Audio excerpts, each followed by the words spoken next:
Right. I've had some interviews non-successful. Yeah, you will. Sorry to hear that, but I can assure you that you've come to the right place, and you will be living with wealth of materials that will support you in your interview journey. One thing I will be doing today as well, just to sort of bring it to your attention, is I will pick out some jobs within NHS and actually let you know what you will be grilled on. So I'll be looking at some unique roles today that will give you tips into how to get yourself into the NHS immediately. Some jobs you might not even think of, or some jobs you've been to the interview but you've had challenges at approaching it. And what are the things you can do that actually can propel you as part of your developmental goal? There's some things you can actually do that do not require any financial implication. They are already well within your tip. It's just that you've not seen it that way and you've not effectively explored it in that direction. And those are the kind of things I will be equipping you with today as part of this whole process as a whole.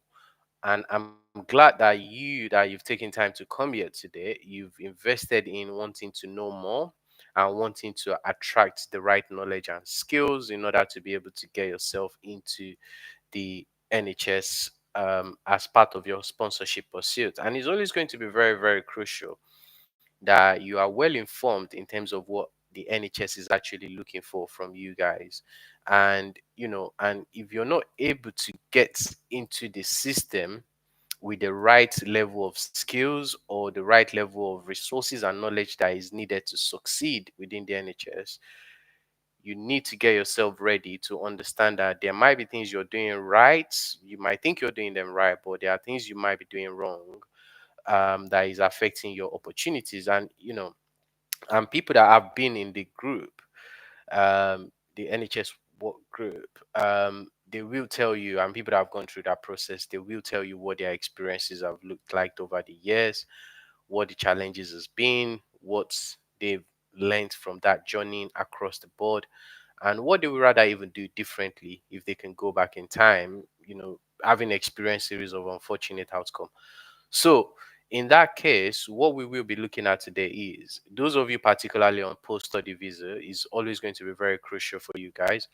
What I'm going to be looking at today is how do I give you the necessary information that is needed in order to succeed in that journey that you're looking to pursue, particularly with NHS sponsorship. So, just give me a second. I'm going to share my screen and we will get into the discussion.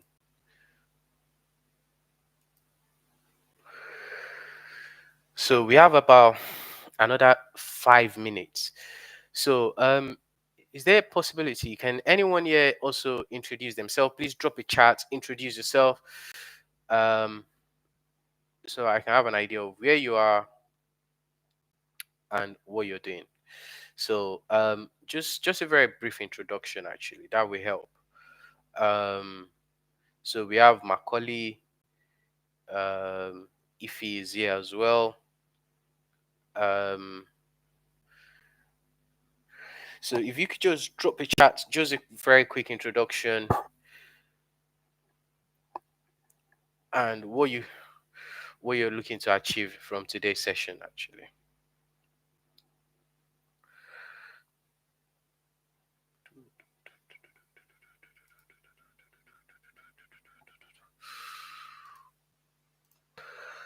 So I'm sure you guys can see my screen.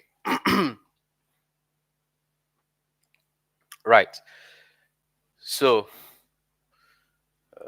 we're gonna kickstart soon. So does anybody else want to introduce themselves? Um, yeah, please go on, Mary. Um, Mary, where are you watching from, and what are you looking to achieve from today's session?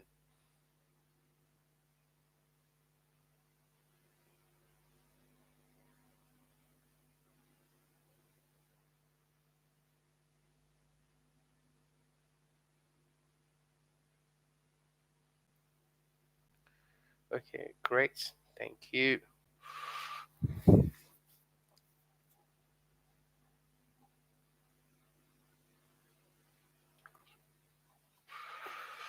Great. So, all right. So,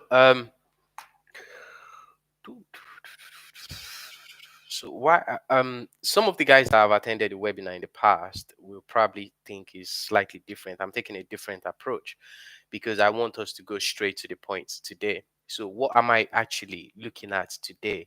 And I hope I'm able to get your concentration throughout the whole session because this is going to be very, very crucial. It's a very, very unique information I am bringing today because these will help you in that journey as part of knowing how to approach your HR when you get recruited for your sponsorship request. You know, times of change in the past days of the 26,200 sponsorship. All you need to do to satisfy the criteria was for you to go and get yourself either in some cases in the past they banned three in London, which is about 27,000 around that time. Now is about 28,000 following the 5%, I think about 15% increase that came into NHS pay around last year, October, that was approved, you know, and that has had the consequences as well, meaning that the visa condition changed last year from the so-called 26,000 require pathway sponsorship to 38,000 now. If you are a dependent of a student, you have no option. Either you satisfy the criteria of the 38,000 or the job you're going for falls under the shortage occupation list. And if that it doesn't get achieved, you need to get yourself a band 7 role. And anyone that has been in the country and know how the NHS work know that band 7 role, yes, it is attainable, but it's not just a role you can walk into. It's not your so-called band 3, band 4s. And even band 5 in some circumstances do come with some requirement, and you need to be able to satisfy that criteria. And if you are a student, you stand a better opportunity of obtaining sponsorship ahead of your partner, meaning that one, you have a UK profile first and foremost. Secondly, you are already within the system, being someone that has a UK academic background. And the fact that, if you can quickly get yourself a band 4 in London, which satisfy the criteria of 31,000 pounds as a starting salary with specific hospitals that falls within the high cost living area. So you're looking at your Guys and St. Thomas's, Imperial, King's College, Great Ormond Street, for example. You're looking at hospitals like Kingston. You're looking at hospitals like Barking and Avery. Those hospitals falls within the high cost living areas, and the salary threshold will always push you beyond the existing salary pathway for sponsorship under the 26 under the 30 um as under the new entrance condition. So you will be able to get sponsorship as a student if you could satisfy those criteria easily. However, if you are a dependent, you're definitely looking down the line of getting yourself a band 6 in London, which is starting from £44,000, or a band 7 outside of London, which is about 40,000 and above, in order to be able to meet the criteria for sponsorship. And anyone with knowledge of how the NHS function, you will know that is a daunting task in some circumstances. Going from your band 4 to band 5 to 6 and 7, or band 4 to 6 and band 6 to 7, or band 6 to band 8 is always going to require a great deal of tactical maneuvering. You have to demonstrate a great deal of knowledge and skills. You also have to demonstrate a great wealth of understanding of how the system works as a whole. And unless you're able to sufficiently demonstrate those things, it is practically almost impossible for you to get into the system because you are competing. It is highly competitive banding. You are competing against existing staff that are looking for some roles of similar kind, and in some circumstances you're competing against people that are actually even doing that existing role, but they've relocated to a different area where you're both interviewing for that job at the same time. So you will find yourself in a challenging circumstances in that respect. So, but as a student, that you will be that some of you are already, as you've identified, as a student that you are, what do you need to do to make yourself stand out, or how do you even get yourself ready from day one? coming into the NHS. You've come into the country. I won't dwell too much on the fact that a lot of you are already on post study now, but you should have been in the system before you even get into your post study phase, doing a bank role. um, Either you're doing a bank role or you're doing any job within the NHS itself as part of your developmental objectives and as part of your pathway to sponsorship, because from there on you have a great deal and wealth of knowledge of how the institution work, and from there on you're able to move yourself from either banding you are currently sitting on, your so-called band 2s, band 3s, band 4, moving on to your band 5 or band 6 within the duration of time where you might not use more than 6 months on your post study before you obtain your sponsorship visa. But we are where we are now. So what do we do? The first website I'm showing you today, which is quite very unique in many ways. Some of you might be aware, some of you might not know, but there's no reason to hide any information from you. This is part of supporting you in that journey towards your sponsorship pathway. One of the websites you are looking today is called the Cascotham Web, which is where you get to see some of the shortage occupation list, and you get to see the code for them, so you can work with your HR to know if the job you're looking for falls within the remit of sponsorship opportunity under a shortage occupation list, which falls outside of the sponsorship criteria.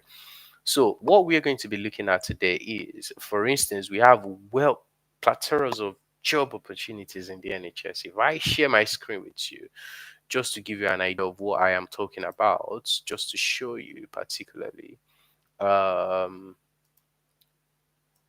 so if you see my screen now, let's just assume I'm taking away the job and I just click on search alone. You can see that I've come up with 14,000 jobs. Now, this is a mixture or combination of clinical, quasi clinical, and purely administrative roles within the NHS. But how do you filter these roles to make sure that it meets what you're looking for? So you have to make sure that you're good enough to. So if you are a student, for instance, in this case, and you're limited by the 20 hours working condition, there are numbers of things you need to do. You are probably going to be very practical and actually acknowledge the fact that being a student will hinder you from the fact that you can't do more than 20 hours to start with. But you might be one of the very fortunate people that will be able to go on to secure a permanent role on 20 hours, full-time permanent role, but they will limit you to 20 hours and then appoint you to full-time position. It's happened before, it can also happen again. But in this case, if you want to say, I need to get myself into the system with ease and convenience, what is the appropriate thing and best thing to do actually? Why don't you target your band 2s and band 3s or band 4 role and then go on to look at somewhere like contract type, either fixed term, preferably fixed term actually even works in your interest best, and working condition, you could actually be buoyant enough to put application forward for full time. But how about you just say you want to put full time, part time, or you just put part time alone, and then you filter it. Now you might want to restrict it by location. You could say, look, I'm based in London. I want to put my application in London. You could say I'm based in Stoke. I want to put my application in Stoke. I'm based in Rotherham. I want to try and check around Sheffield region area. But always bear in mind, once that location restriction is in place, you will be confined by the numbers of job opportunities. But if it is nationwide, you see what is going to happen from the 16,000 jobs. Now we are down to 127 jobs. And I'm sure out of these 127 jobs, you should still be able to see a very decent 70 to 60 jobs out of it to push forward an application for. Which amongst them, you can see clinical support officer, the clinic support officer, definitely a role you can do. How do I know how many hours this job is actually? Now I've clicked on the job. I'm going to try and search on my own site to see how many hours the role is itself.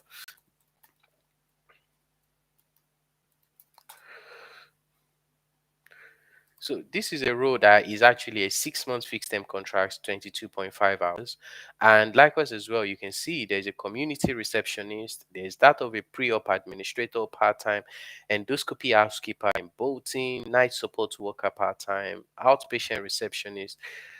And whilst you've undertaken it, whilst you actually doing these roles, there are numbers of opportunities that will come your way. And what are those opportunities that will come your way? There are numbers of training within the NHS you can do. If you have pen and paper, I will also share this video later on. There are numbers of training within NHS you can do once you lay your hand on your NHS email. So the trainings around, if you're working as help desk coordinator, theater assistant, administration support assistant, outpatient department, look again, clinic auditor, emergency department, patient flow assistant in Barnsley, although Barnsley don't use track, so you might have to do things differently there. Clerical officer within radiology. Once you are appointed into this role, there are numbers and wealth of resources within NHS, particularly in terms of training, that you can pick up as part of opportunity for your developmental target. So, what are the trainings I'm looking at here for you? You're looking at training around number one, patient pathway, which could be done through NHS quality improvement learning. You're looking at training around uh, various leadership program training, which you could do. For example, Edward Jenner leadership program, that is probably one of them. Mary Sickle, you're looking at various wealth of training. You can also go on King's Fund. There are numbers of free training on King's Fund. NHS Select as well. They have series of training on NHS Select. So if I come up with NHS Select just to give you an idea of what trainings are actually available right now on NHS Select, which you could do whilst you're actually doing your role. Um, so if you look at NHS, this is NHS Select. This is a platform that is involved in various developmental training. um, Particularly you would need an NHS email. But once you lay your hand on a particular job within NHS, either be it a band two, don't worry about the banding of the job. The first and foremost important thing is lay your hand on that job, and then you pursue the necessary developmental targets within that NHS, within that role whilst you're doing it. So what are we looking at in there? So look at online training that are available. And by the way, these courses are free courses, by the way. So there's nothing for you to worry about asking your manager for payments. This is something you can do at your own leisure. So if you look at some of the courses they have available, you see, even something as brief introduction to AI, they have building a high performance team, which is always going to be part of your role anyway. If you think about it, you're always going to be involved in working with different teams, different individual. You have chairing meetings effectively.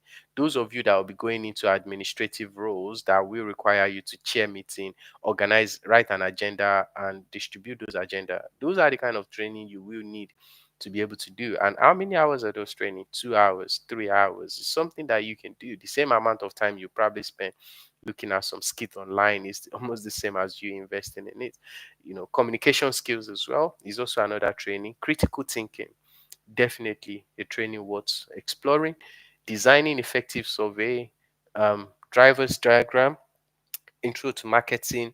Those of you that might have interest in marketing, there's also another job in NHS that focus on marketing, sales, sales, marketing. There are roles around what's it called? The restaurant area within NHS that is also part of those areas. Introduction to quality improvement, measurement for improvement, mentoring, minutes taking. Those of you that will be going, particularly if you're in any administrative role in NHS, you will have to have an idea of how to take a minute. Most crucially, around those of you that will be going into the roles of medical secretary, this is always going to be very, very crucial. You know, Plan Study Act, PDSA cycle, online facilitation. This is about you being able to facilitate meeting. What are the tips? How do you manage complex diaries? Where do you escalate challenges? How do you also seek out another partner to sit in on behalf of another person in their absence? So all these things are there to help you as part of your development. And you can see stakeholder mapping, which is always going to be very important because you have wealth of stakeholders within the hospitals across your department. Resilience, sending an effective email. This is going to be very, very interesting, by the way. And I think it's a training that you need to look into if you have the opportunity, because there are times where some of you might actually think you're sending an email and you do not realize the tonation or the approach or the way the email could actually be perceived. It sounds very perfect to you, but the person on the receiving end might find your email to be quite authoritative or sometimes a bit bossy, or in any circumstances they might find it irritating. So how do you make sure you strike a very good balance between trying to communicate your points whilst at the same time trying to make sure that you yes, you're trying to get your message across, but also most importantly as well, trying to maintain the balance of duty and also getting your point across. This is always going to be very, very crucial. So successful time management, these are part of the questions that we ask you in your NHS. How do you prioritize your task? How do you manage yourself? um if you have multiple deadline, how would you manage it, or how do you manage pressure? So these are kind of trainings that you need to be exploring. SWOT analysis, ha, telling powerful stories. So those of you that have been struggling with your interview, that you are here today, this training is actually something that you need to be looking into, telling a powerful story, because interviews is about how do you tell stories, and the story is not about you telling them about another person, it is about you. How do you tell them your own story? How do you make them receive you, or also perceive you rather, in a way whereby they can see you in the role and they can already see your performance in the role, and they can already be confident and trusting enough to know that you are the right candidate for the role. So for you to be able to achieve that, you need to be able to tell powerful story. And one of the things I've realized from my experience of engaging with Nigerians, being Nigerian myself, is that when it comes to telling story, we actually do fall short in that area. But when it comes to um, written activities or tests or those kinds, we are very, very brilliant. But when it comes to storytelling, when it comes to communicating, verbal communication, we do fall short, and we are very shy in terms of expressing ourselves, in terms of selling ourselves. Interviews are not there to put you under pressure first and foremost. You're there to market yourself. And the way you market yourself will determine the price they will put on you. So the premium you get from the interview, i.e., which is the outcome being the premium here, is all down to the way you market yourself to them. And that marketing is always going to be very, very crucial. And you are the best person that can give yourself one of the most and ultimate PR. And the kind of PR you give yourself will help you determine the outcome. Now, sometimes you might see them smiling at you. You think, yes, I've done enough. But all those things, to use a very common language so you can understand, is purely a customer service. They are offering you a customer service, trying to make you feel comfortable, but they've already made up their mind that you're not the candidate they're looking for. Even your answers might have fallen short as well. So basically, these are all customer services that they are offering. But how do you discern customer service to knowing that you've done enough in your NHS interview? Some of the things you need to do primarily, you need to make sure you have a clear understanding of the job. And clear understanding of that job is about you being able to study the job description to the point whereby you could say what is in line number 5 under communication. You could say what is in line number 1 under the operational requirement. You actually have insight and knowledge into the person that is leading your interview. Have they delivered any speech at any conference regarding their department? Have they done any work recently? Have you seen them online that they've published any article in terms of their area of work? Your interview lead could be someone that is responsible, or a departmental lead responsible for managing the cardiology. Now, they could have spoken at one event not too long ago. Have you checked online to see who they are actually? And have you seen any material that they've discussed about any progress that has been made about their department?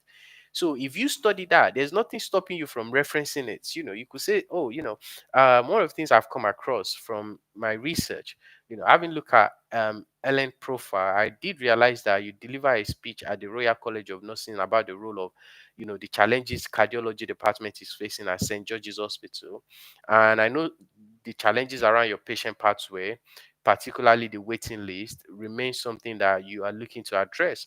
And I'm very confident that with my knowledge and experience, given my background in operational targets, performance relationship management, operational and performance targets, relationship management, stakeholders management, and series of trainings I've had in stakeholder mapping, organizing meetings, and also working compassionately with different individuals in challenging circumstances, I'm able to bring those skills to bear to work collaboratively with the consultants, clinicians, senior nurses, and every other administrative staff to ensure that we could attend to our patient on time, and also ensure that we could use those opportunities to improve on our pathway management.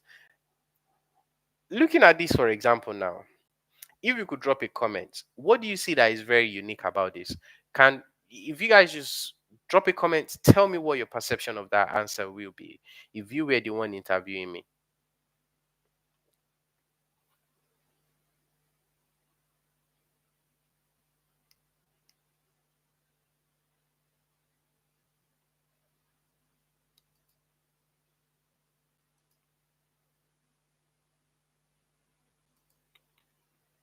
So if you were the one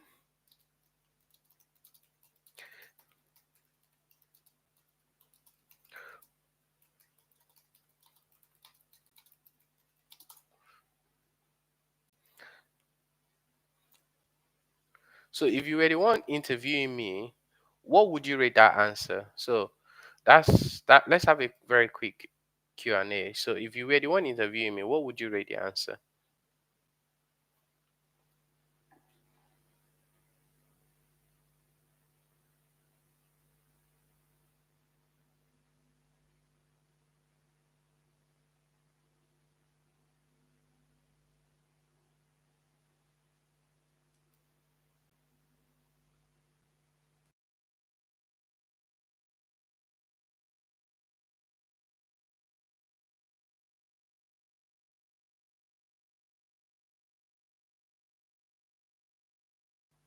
If you could respond to the Q&A, that will help. So just to have an idea of what we're talking about, if you were the one interviewing me, what would you rate that answer I've just given you, in terms of particularly around managing the pathway, knowledge of the pathway, or knowledge of the department?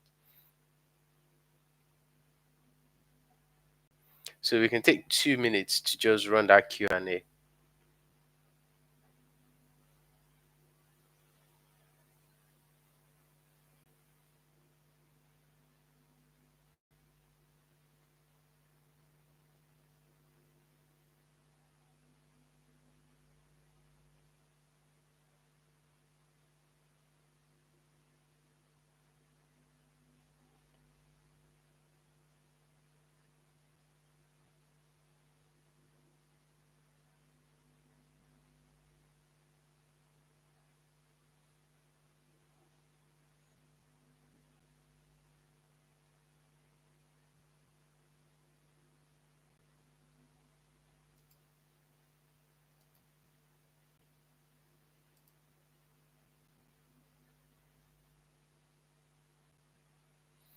All right, great. So in that sense, if you can also demonstrate the same thing, so Samson and Kanebi, so if you can also demonstrate the same qualities and attributes and approach during your interview, without question, you will start to find it that the outcome really meets the desired outcome you want is eventually achieved. And from there on, you're able to then move on to your next set of opportunities around your band 6, band 7, and the same approach will be required across the board. And there's no question about that. You will require the same level of skills. So let me just go into some quick slide with you so I can have a very quick discussion with you. Right.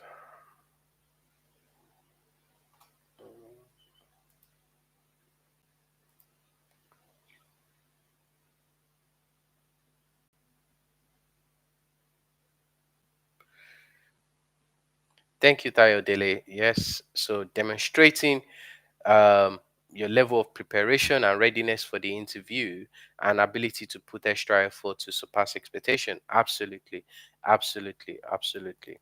That's literally what has been done in there. Uh, um,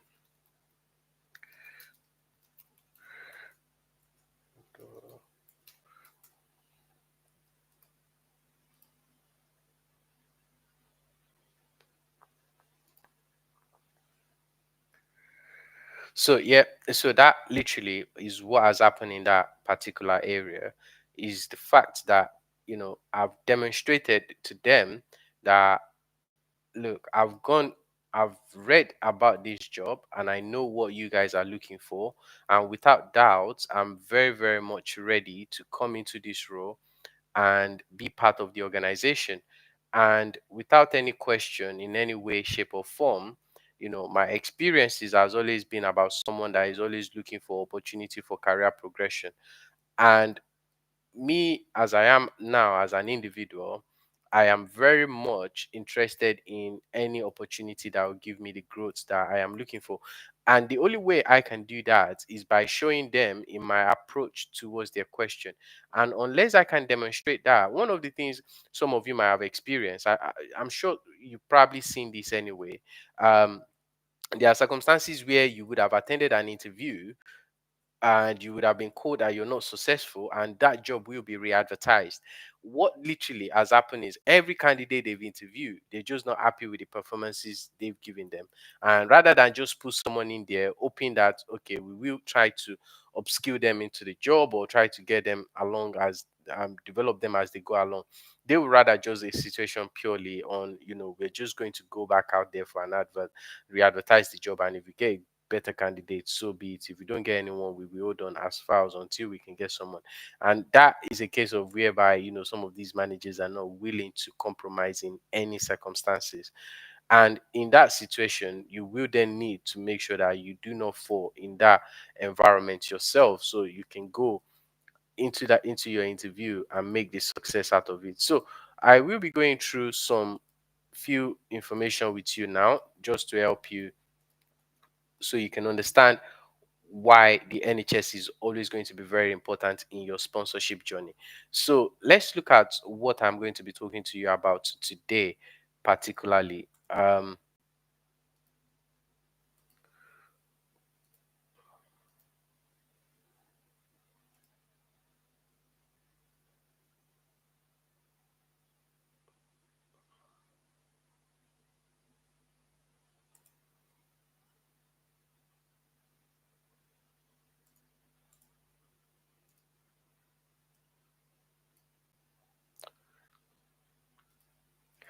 So we will be going through some very, very interesting materials today. So just bear with me a second.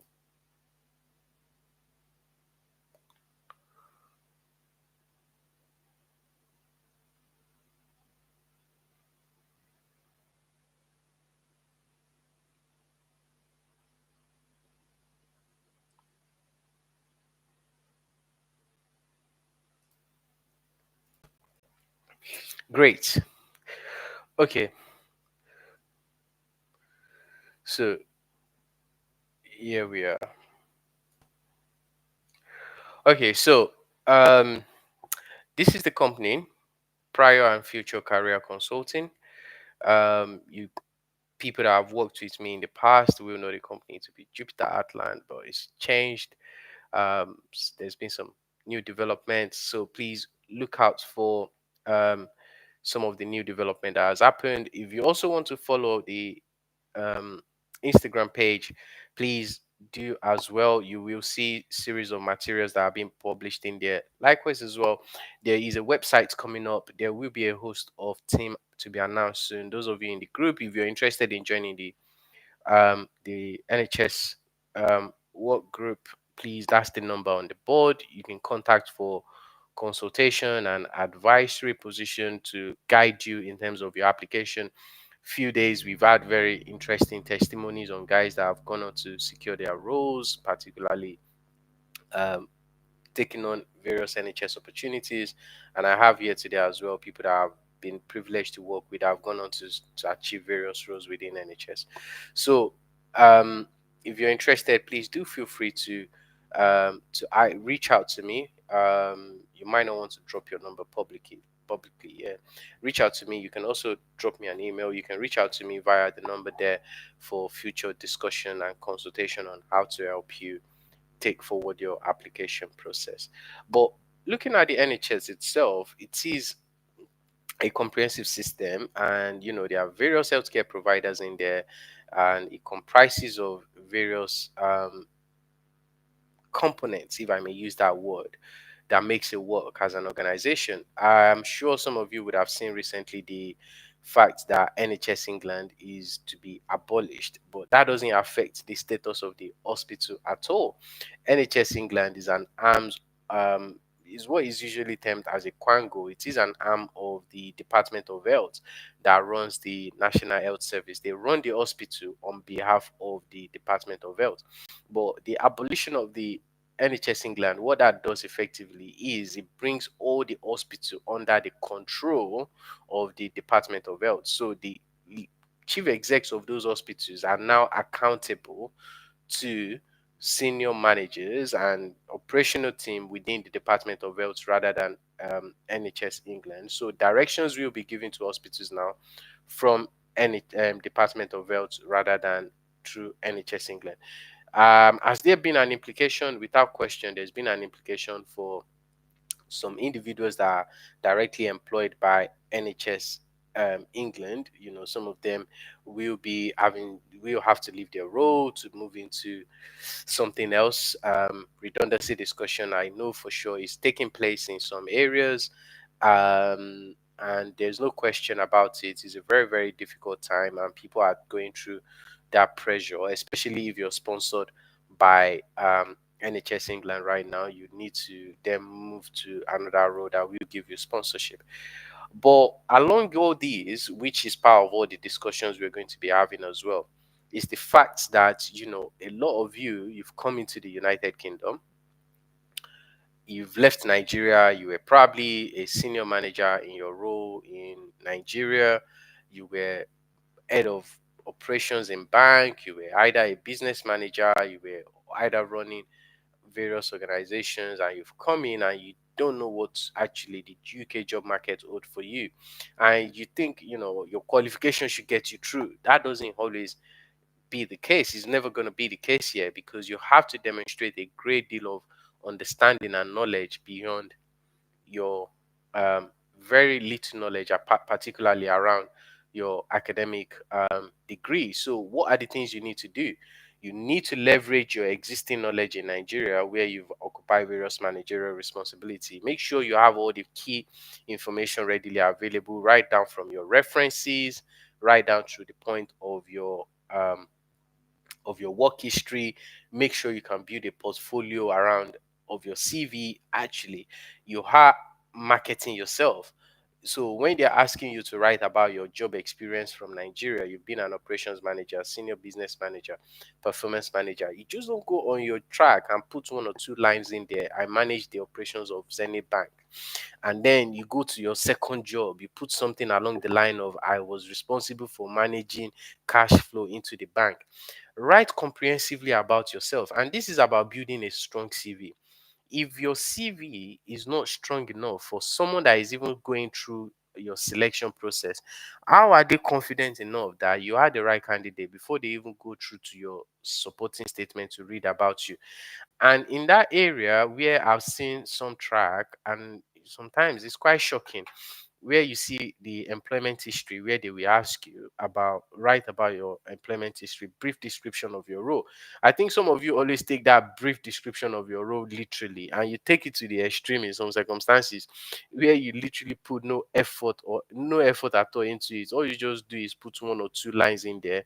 I was responsible for this, that's it. I was responsible for that, and you leave it in there, hoping for the best out of it. But if you take that approach, there are other people that are already investing hundred of hours writing about themselves amazingly well. And you are just here dropping one or two liners to say, oh, I was this, I was that. You need to do better than that. And I will come to that as well as part of the process we are going through today. Now, you've done all these things. Do you think the application you're about to put forward, in any circumstances, do you think it actually satisfy a managerial position? N- Well, I mean, I've discussed with you what you should be doing on if you're still on a student visa with 20-hour restriction. But when you're moving towards coming to an end of that restriction, and you're now moving into your position within the area of your so-called full-time job, what should you actually be looking for? You're now looking at managerial position. Now, I've given you all the trainings you could do to upskill yourself. Advancing change in your area of work. What does advancing change mean? You just don't be a submarine at work. And a submarine, for any one of you that know what submarine is an underwater military equipment. Someone that is just so, if you describe someone as a submarine, basically they never want to be involved in any change or anything new or innovative or anything that would take them beyond the scope of what they are being paid to do. So you might be one of those people that realize that, oh, we usually position the bed frame in this area, and from time to time it's created significant issue. Why don't I speak to the manager to see if we can move where the bin is currently sitting, if we can move the bed frame there, and that will have an impact on the way we efficiently transport patients to ward. If you know if you have that idea, why don't you put it forward and you advance that change, and you can also use that as opportunity to see yourself as contributing towards the success of your department. And by advancing in your role, gradually through the change you are advancing, because you start to build a pool of examples you can choose from when you get into your interview, then you start to become a critical member of the team and not just a single point of failure. And in some circumstances where you just become a single point of failure because they need you on shift, or maybe you have the wealth of knowledge that the department, other people in the department does not need, you start to create that kind of situation around you, with hounding information. Don't You're not sharing information out with people. That will not help you. But making sure that you become a team player is always going to be very crucial in your journey. And the most fundamental part of it, about some of the upskilling that I was mentioning to you, is about the courses I've recommended. Events, NHS England does events, QINL in England, King's Fund, Leadership Academy.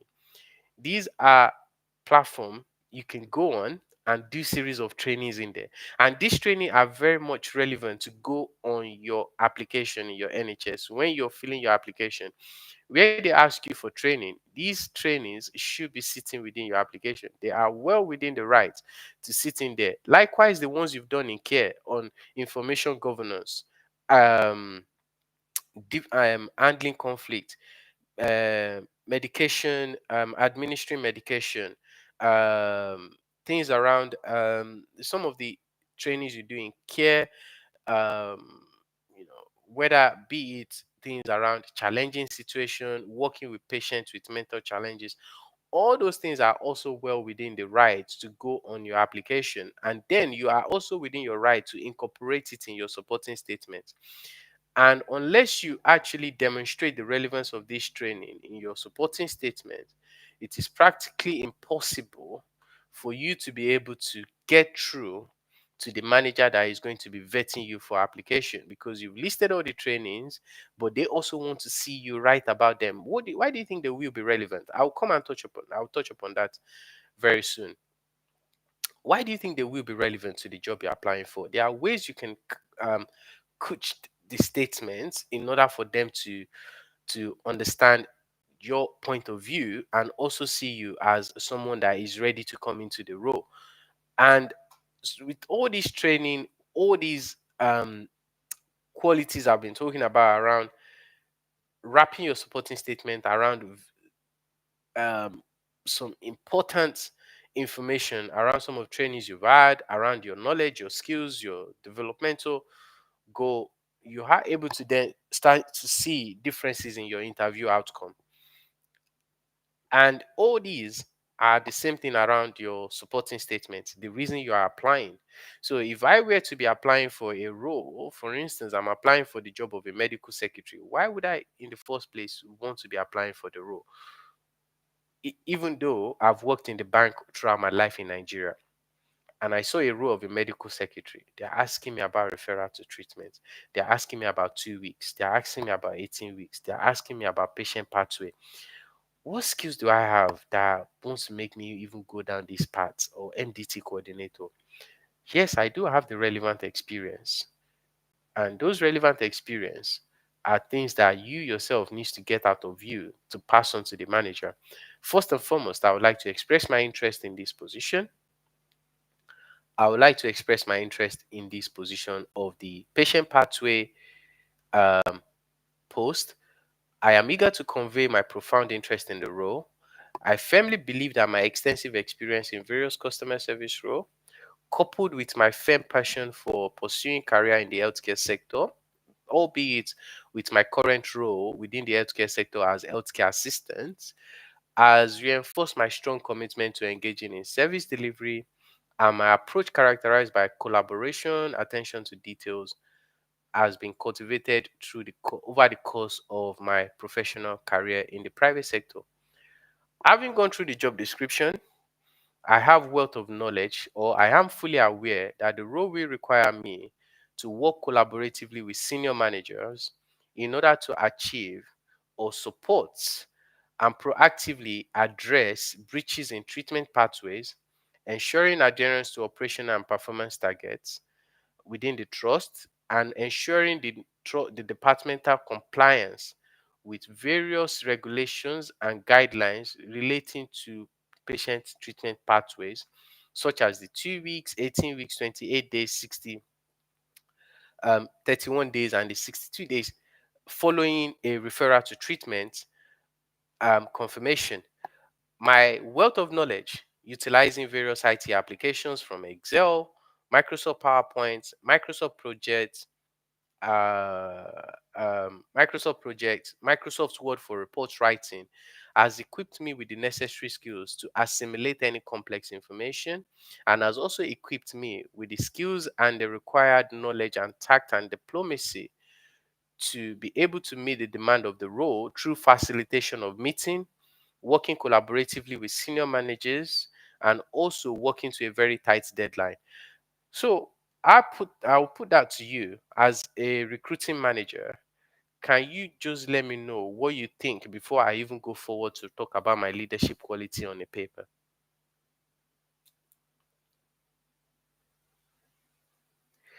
Can you let me know what you think before going into my leadership quality on a paper? Just drop your comments.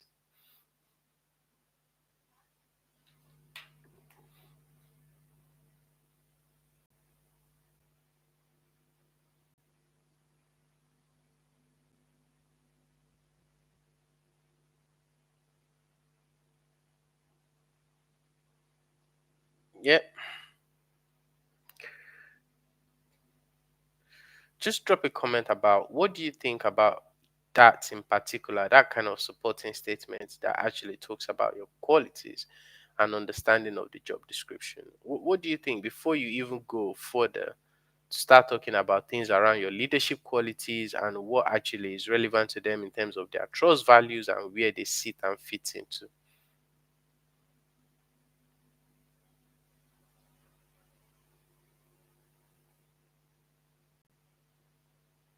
Yeah. So those are the ways you approach it. And once you can take it in that direction and you can approach it that way, that's the same. Thank you so much, Simi. Thank you, Kanabi. So once you've approached it that way, you then go on to the next chapter where you want to start talking about things that might be pertaining to you yourself. You might also want to look at things around some of the jobs you've done. So let's take one of the job I could say you've done. Let's say you occupied the position of a business and operations manager at Zenith Bank. You could then start talking about, during my time at Zenith Bank as a business and operations manager, I was responsible for managing the administrative staff, where part of my responsibility involves organizing appraisals, one to one support meeting, and providing leadership that is very essential towards the achievement of various operational and performance targets. Part of my responsibility also involves reviewing staff performances, and likewise as well, I also manage customers' complaints, oversee customer surveys, and in addition to that as well, making sure that through my responsibility, I was able to efficiently manage the overall operation of the bank, of the branch, of the bank as well. And with all this experience I've gained through this role, and looking at the job in front of, looking at the role of the medical secretary or patient pathway role, this is a role that requires ability to work to a very tight deadline, ability to work collaboratively with diverse team, either staff, stakeholders within the trust, and also align my actions with the relevant trust policy, which is compassion in terms of staff management. And with the experience I've had as being a business and operations manager, I've been able to put this to test, and I've been able to effectively work collaboratively with diverse stakeholders. Likewise, as well, my effect no, my adept knowledge on confidentiality through my current role within the healthcare sector as healthcare assistant has given me adequate understanding of um, protection of patient data in compliance with relevant legislations on data protection such as UK GDPR and Caldecott principle, which is always going to be very central. You need to remember, you need to actually know what the Caldecott principle is and where it fits in terms of managing data breach. So if you then go down this path again, if you then go down this path again of talking about things about your leadership quality, patient pathway, so on and so forth, not only are you now also building an opportunity for them to actually even see you as the right candidate to come into this role, because they can already see that not only are you an individual that have actually dissect the job description, you are actually an individual that has taken time to even research about some of the responsibilities of the role, managing junior staff through one-to-one appraisals meeting, all those things. You've done it effectively and you've been able to achieve the success you're looking for. And by being able to do so, you've been able to effectively support your management team. You will be able to come into that role to support the management team rather than being a staff member that they will have to micromanage and guide you all through the process one step at a time. And these are the kind of things that will serve you well. And sincerely speaking, you will actually be surprised at the level at which your interview request will flow in. I've seen from my experience where people have landed job within 2 weeks of starting an application to landing a role. If you're very tactical about it, you just shoot for jobs that are closing the same day. Boom, boom, boom. Get those applications that are closing the same day out there, and you can see wonders happening within the next week, whereby they've called you for interview, you've gone there, you've passed it, and they've given you a start date. Very doable, but you need to be able to meet this criteria before you get there. Talk about your training. So some of the trainings I've shown you, how are the trainings such as things around your leadership, report writing, those trainings which a lot of you would have had when you were in Nigeria, when you were in Nigeria actually working. You've had trainings on report writing, you utilize Microsoft Excel for data input. And why is it going to be very relevant to this role? It's always going to be relevant in this role because those information you will be inputting, particularly on patient information, you have to make sure that they are error free and with very good attention to details being spelled out on your application. They already see that you have a great deal of understanding of what you're talking about and the knowledge of what they will be using Excel for. So, being able to input patient information on the Excel system relevant to our patient tracking list, making sure that this is error free, and is another quality I will be bringing into this role. Likewise, as well, presentation at various MDT meetings, extracting information and communicating them in a simple business language is also another values and qualities I'll be bringing into this role. And by being able to carry on with this trend of extracting your supporting statement, dissecting your job description and inserting your qualities in at every part or that supporting statement, you begin to see how everything starts to look as the appropriate document to be submitted. And likewise as well, the person that is reading it, they begin to see how you actually might fit into their modus operandi in terms of their operational expectation. The only challenge is though is that you also have to be very careful. This does not mean if you get rejection, doesn't mean your supporting statement is terrible. It is because a lot of the managers now are now skilled enough. You have some very seasoned manager that they know about the visa process. If your application comes to someone like me, I know what I'm looking for when I see your visa. If it's a role that I know does not come with sponsorship and I know you're already on post study or graduate visa, as you will identify, on your track, or if it's a case whereby you are a student and I know we can't sponsor you, then some of the managers might just think long about it in terms of, look, we can't sponsor you first and foremost. Secondly, there is challenges here because if we bring you in, the maximum time you can stay with us is 2 years, and within that 2 year window you will probably need to leave the role if we cannot sponsor you. And then they were probably thinking, should we be investing in you? But these are not the reasons that should dissuade you from putting your application forward in the right way anyway. Still put your application forward, watch what will happen, and whatever happens, I can guarantee you the ones that will call you for interview will call you for interview nonetheless. Now, we are looking at NHS interview technique. We're going to pick one specific job. Let's look at the role of a medical secretary, for example. The role of a medical secretary is always going to be one interesting job that they will have series of questions to ask you, and those questions is always going to be very bespoke to that job.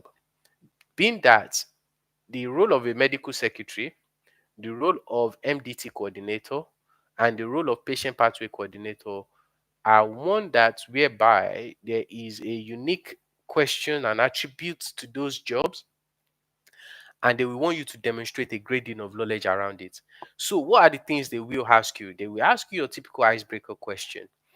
They will ask you things about, tell us about yourself, why this role, why this hospital. So, if they ask you things about why this role, why this hospital, I think without doubt, you're probably thinking about why this role, why this hospital. Definitely, you start looking about their trust values. I've seen people that start to merry-go-round around different sort of answers that have no relevance to the job or to the question. You are being asked why this role, why this hospital, why the hospital itself. You need to tell them simple and simple, simple and simple in that state place straight away. Why this hospital? Their trust values. I am aware your trust values are about compassion, respect, and dignity. And as an existing ACA staff, within the role I work, um, I've been able to work compassionately with service users in challenging circumstances. I've supported their family all through difficult environment. I've likewise as well played a critical role in working collaboratively with my senior managers in order to deliver a critical care to our service users. And I'm very much aware that these values is emblematic of the trust values, let's say University Hospital Leicester, where one of their values might be compassion.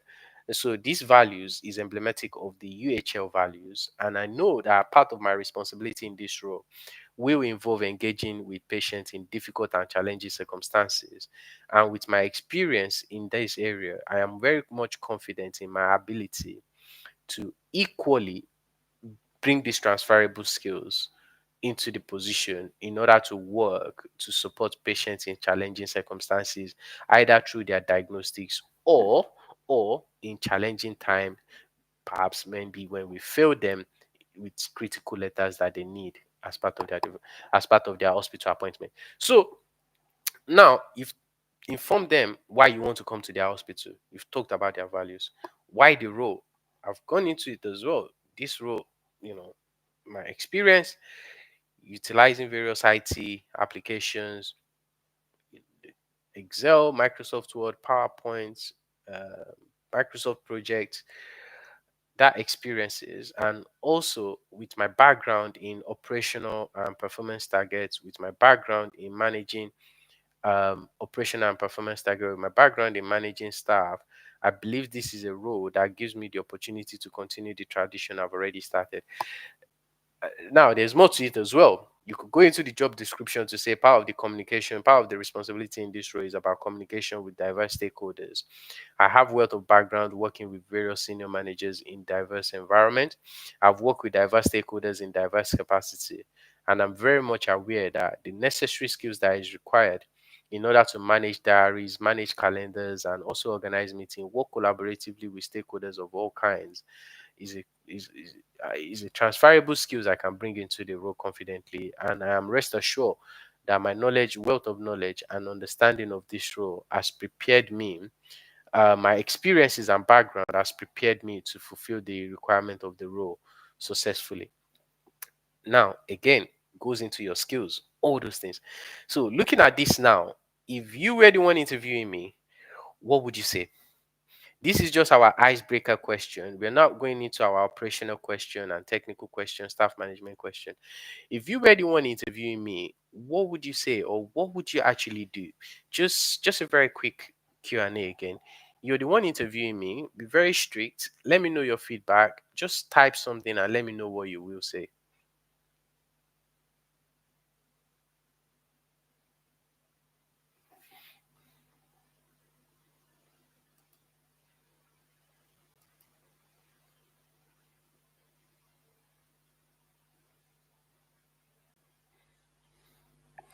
All right, so you're the one interviewing me. So I've answered the questions you've put forward to me. So what would you say, and what would you what would you score that answer?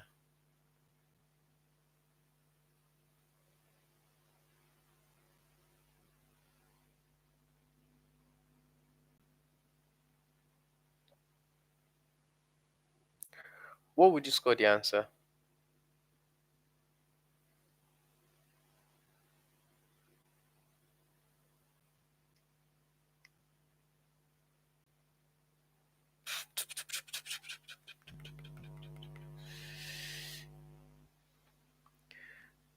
So just a very quick feedback.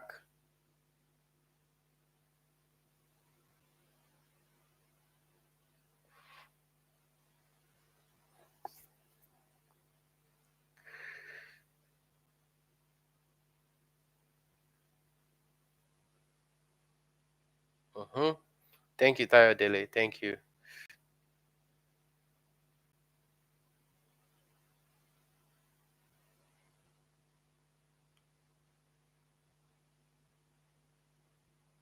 Of course, I will give a full mark. Thank you.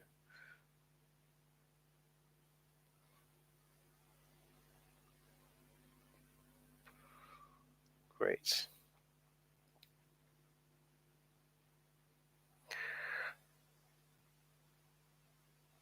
Great. So now you can see how you're starting to build yourself into the job. You have shown, yeah, shown exactly what you're looking for. Um, yeah, good first positive impression. Thank you, Tux. Yeah, Sharon, impressed. Yeah, so you can see now how basically you're starting to build yourself. Exactly. I'll be like I've forgotten what I need. Right. Okay. So now you can see how from your first attempt, you're starting to build yourself well into a successful outcome in this interview now. Then we go on to the next phase where they start to put to you some very technical question, which when you are sitting for this role, let me just come up with the give me 1 second. So when you find yourself interviewing for this role of a medical secretary or higher medical secretary or any roles like service coordinator, one of the things you will see in there when you go into this JD, you will see they might actually even spell it out for you that they want certain understanding, you to have an understanding of something. Um, in this case, these hospitals are this one have not done. They've not done that. But let's look at another trust that would have done that for us. Let's look at another trust that would have done that for us.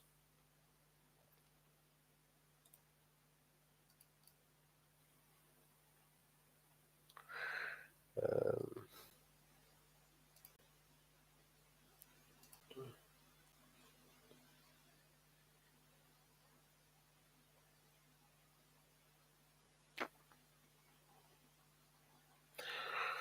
there's a specific question I want you guys to be fully familiar with, and there's a trust that they'll put in there actually.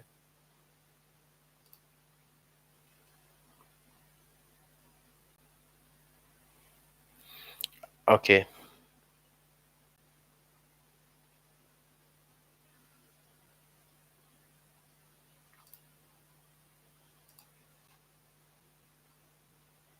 Haha, right. This is what I'm looking for.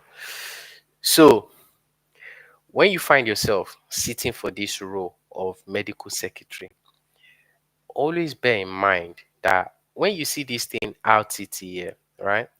They're not just writing gibberish. It's this literally is what will shape your question, what will shape your interview outcome without any question around it. And a lot of you will not even invest time in wanting to find out what are they actually even talking about. What is RTT? What? So if you find yourself in this situation, the first thing is you need to go and look at this department. So basically, the department you will be interviewing for is the oncology department. Why don't you go online and look at Queen Victoria Hospital NHS Foundation Trust oncology department? What are their challenges? How are they performing against their waiting list? Then RTT, which is an acronym for referral to treatment. So a lot of you will not know this, but RTT itself, when you go to hospital, some of you, unless if you've been to the hospital, which I'm sure a lot of you are familiar with anyway, if you've been to the hospital, you will not be going straight to a specific department unless you've been referred in there. First point of your contact in an emergency situation will be A and E. But if you're being directed to a specific department, you will be coming from a GP. So your GP sending you to that department is what they are referring to as referral to treatment. So RTT is the point at which a patient is being referred from the primary healthcare setting, which in this case, the GP, primarily the GP, not to complicate it, primarily the GP into the secondary healthcare setting, which is the hospital. So the secondary healthcare setting is the hospital. The primary healthcare setting is the GP. Now, they will then ask you, what understanding do you have about series of targets? These targets they're asking you are the so-called 2 weeks, 18 weeks, 32 days targets they're talking about. 18 weeks along the line. You then need to break each one of them down as to, okay, look, these 2 weeks targets, this is the point at which a patient is expected to be seen within a 14-day window because possibly they are cancer suspects, which is also known as the faster diagnostics pathway.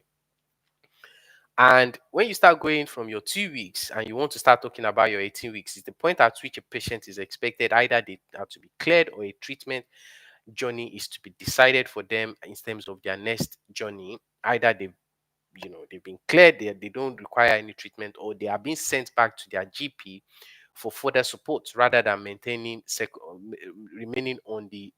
um, on the hospital waiting list. So the patient can decide what kind of treatment they want. So all these are expected to be covered within 18 weeks window. And the 62 days, the 32 days, all of them have each respective targets have their own um, criteria they need to meet. So for example, there's 85% target expectation for I think the 62 days wait. And all these are things they will expect you to discuss. Um, I could be wrong in here, but I think it's about 95% target for your 2 weeks um, referral to treatment. So all these are series of expectations that we expect you to know about alongside other questions they will then ask you before they start positioning you around how would you manage conflict with colleague, how would you manage difficult conversation with patients, what is your understanding of confidentiality, which is also another important question that will also shape the outcome of your interview. That one, without any doubt, I've seen it on many occasions where people have taken that question for granted. And this question is never going to be negotiable when it comes to confidentiality because of the job you're sitting for.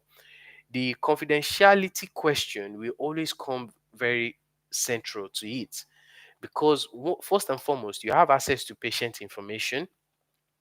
You have access to not just their information in terms of name, date of birth. You have access to serious information, their diagnostics, their treatment plan, the nature of their sicknesses, some things that potentially could cause them an embarrassment, some things that are uncomfortable to read. And some people are very reckless. They will stand on the corridor and have chats with their colleague about a patient that has just been diagnosed, how they were teary, all those kind of stuff. Or you could leave your desk and leave a very important note that has been given to you by one of the consultants on your desk. And unfortunately, someone that happens to know that patient is walking by and they have access to be able to read that patient's diagnostics and information. You've caused a major embarrassment to the individual because their sickness is not to be shared with anyone. So they might then put a question forward to you along the line of, what steps would you play? What steps would you put in place to ensure adherence to confidentiality in this role? Without any doubts, they are looking for three key things from you here. And those three key things will determine the way they perceive you, whether you want to accept it or not. And those three key things I will be giving you now, just so you can take note of it. They will be looking at three key things around your verbal, digital, physical. When they ask you about confidentiality, you need to be telling them about things that from my background. Now, this is where you need to come into it from a point of view of that you're working within the healthcare sector, no question.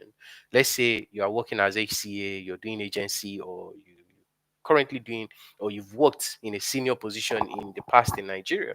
You could say to them clearly, with my wealth of background working on handling sensitive, discreet, and confidential information. Or you could also put forward to them to say things about, with my trainings I've had in my current role as healthcare assistant within my current capacity, I've been adequately trained on the principle of confidentiality within the healthcare sector. And I'm aware that the principle of confidentiality is about protecting any patient information and likewise as well, colleague information, sensitive information that have the potential or capacity to cause an embarrassment if they were to be made available without the appropriate consent. And with my wealth of knowledge and background, working with patients or service users or working within the healthcare sector or working in administrative capacity or leading a team, I am very much aware and following further revision pertaining to the job of the medical secretary, I am very much aware that the responsibility of confidentiality will mean about aligning my actions, behaviors, and values with that of the relevant departmental um, standard operating procedure, local trust policy, and national guidelines around the UK GDPR, data protection, and that of the Caldecott principle. And in my capacity as a medical secretary, I will be expected to take the utmost or observe the utmost level of responsibility in ensuring confidentiality at all time through verbal communication, making sure that I confirm the identity of who I am talking to when having conversation with them in order not to diverge information to the person that do not have the consent to know about it. Either they are the family member of the patient, friend, relatives, or carer.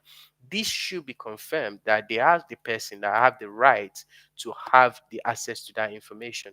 And likewise as well, making sure that when I am having conversation with either patients or their relatives or family member, this is done in a discreet manner, or in some circumstances, they are being referred to senior manager for the information to be divulged to them, as these might fall outside of the scope of my responsibility.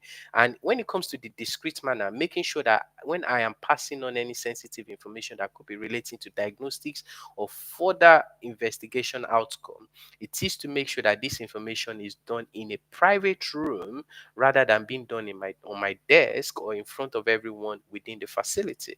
And when it comes to the digital, this is about making sure that my actions align with all the necessary cybersecurity training. Most importantly, making sure that I do not share my password recklessly with anyone. If I receive any suspicious emails, this is adequately passed on to the IT team and information governance team. Likewise, as well, making sure that unauthorized informations are not saved on my computer, and I'm not taking anything that have to do with any patient information being transferred into other personal computers.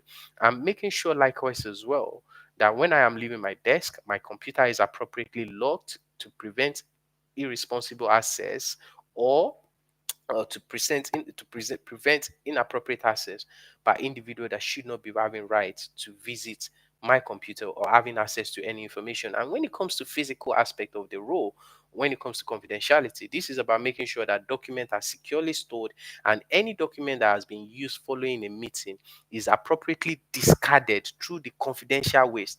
Now, I've know a lot of Nigerians have used language like, I will trash the paper.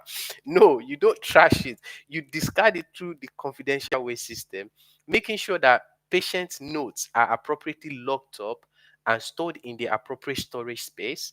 And likewise as well, never leave any confidential information on my desk without never leave any confidential information on my desk when I am absent from there. And in the event that I am sending out an email to anyone, either within the organization or outside of the organization, I've always make sure to verify the identity of who I'm sending it to, because there are circumstances where two people might share similar name, and that could constitute significant breach of data. And if there were to be any circumstances where there is, in any event, a data breach, either that there's a data breach, it is my responsibility to report it to the senior manager and the information governance team and the code guidance team to investigate the issue. Either it is a recordable or reportable incident that will be determined, and hopefully that investigation will be used as a shared learning opportunity within the department. Without any question, this is the way you close your confidentiality question. And this is what they are looking for. Now, you might not be able to cover everything the way I've covered it, but every element of what I've covered should be able to feature in your answer. The last part that I mentioned about reportable, recordable, confidentiality, reportable, recordable, county court guidance team, that is at the extreme level of a senior managerial position when it comes to investigating data breach.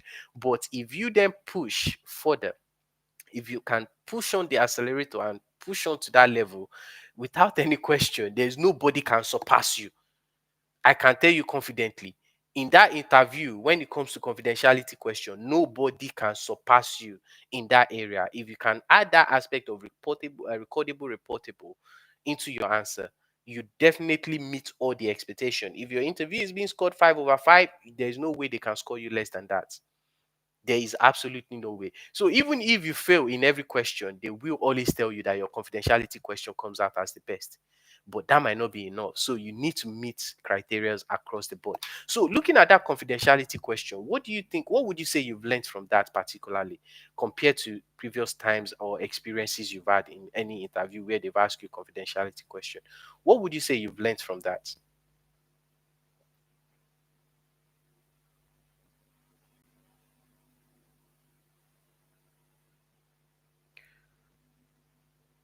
Just provide your feedback in the chat. What would you say you've learned from that?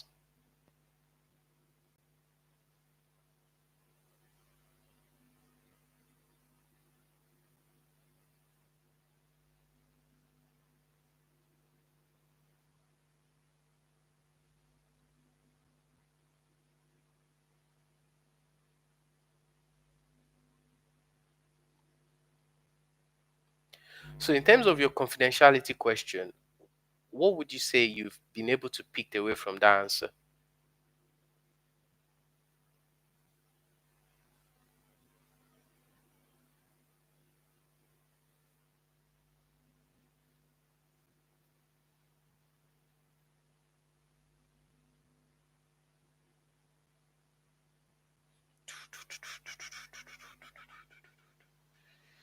Yeah,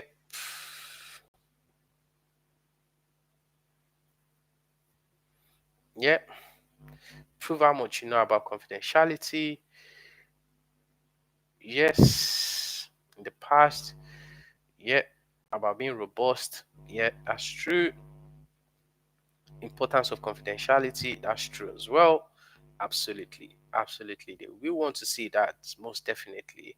They will want to see that aspect of things from your answer. Yes, so those are the, yes, absolutely. So they will want to see that understanding. And one of the things I will always try to remind you is this, they will never water down their standard. You are the one that will need to meet their standard and criteria. And you know it is your own responsibility. um uh, that's right. Thank you so much, can it be? So you are the one that need to meet their standard. They are not the one that have to meet your standard. And unless you're able to meet their standard, they will not compromise in any way in terms of what they're looking for from you. So having that understanding has been very, very crucial in your journey. And you will, if you, some of you that have heard testimonies in previous webinars where, because this is a workshop session today compared to just being a webinar, um, in other webinars you will be able to hear testimonies from guys when they've talked about their experiences. These are the kind of answers they've delivered in their interview when they've been successful there. um where they've been able to go in there and demonstrate a grading of knowledge. I know someone, I think she was at the last webinar, Bolanle. She spoke alongside Sheyi. And one thing I remember vividly well when she had one of our prep, actually, was before she went to that interview, was the way she was able to tell me line for line, word for word, job description, things that were in that JD, photocopying, managing patients, challenging, discussing, working with patients in challenging circumstances. By the way, she's now a senior waiting list coordinator in one of London NHS Trust. So the way she was breaking down the JD was a prime example of someone that is way, even more than over prepared for the job. And without any question, I remember when she finished her interview, I didn't think it took her about. They said, "Oh, we will get back to you next day." I think they're about, and I said to her, "Look, I think this will be fine. We'll be fine." And you know, I don't think she was on the train before they called her back to say we want to offer you the job. And that's always the case. If you can exceed expectation, they will not want you to go. They will literally call you immediately. And those are the kind of things they are looking for, alongside some of the other questions that we then feature. You then start looking at things about how do you manage underperforming staff. How do you manage challenging situation with patients. Now they will also ask you questions around their trust values. These cannot be overemphasized. Their trust value is always going to be central to the way you manage your expectations in that interview. There's no reason why your answers should not incorporate their trust values at every opportunity. If they're asking you question about what do you think, so for example, they're asking you question about, can you tell us about how you will manage a challenging situation with a patient, or how you will manage a situation with a patient that in a distressing circumstances. Definitely, if their trust value is about compassion and respect, you need to be wrapping your answer around the fact that, I'm very much aware one of your trust values is about respect and compassion.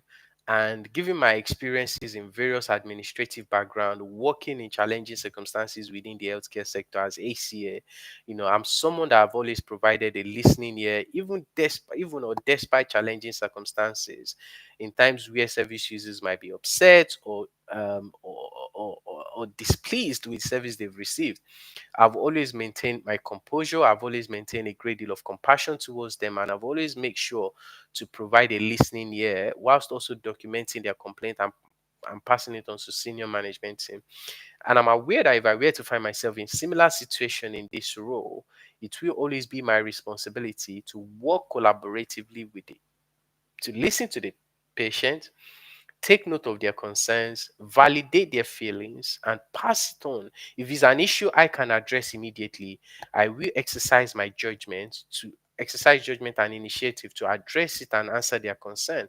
However, if these were to be an issue that goes beyond the remit of my capacity or the role I currently occupy, it is then my utmost responsibility to pass it on to my immediate manager, whilst also ensuring effective follow-up to make sure that the patients can receive the appropriate support that they require. And these are the qualities and values I've been able to demonstrate over the course of my career in various roles I've occupied. And I'm confident in my ability to bring that same quality into this role. What do you see in that answer again? What do you see in the answer of? Can you tell us how you will manage emotionally charged patients? What did you see in the answer?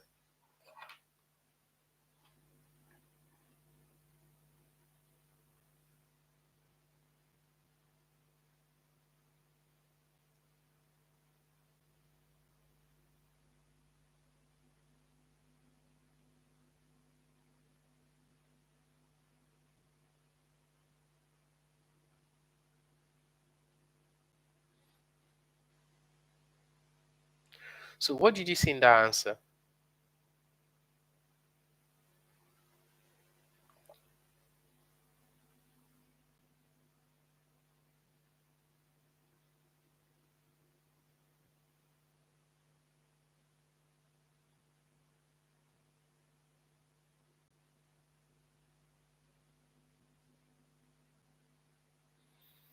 What did you see in the answer of how do you manage emotionally charged patients?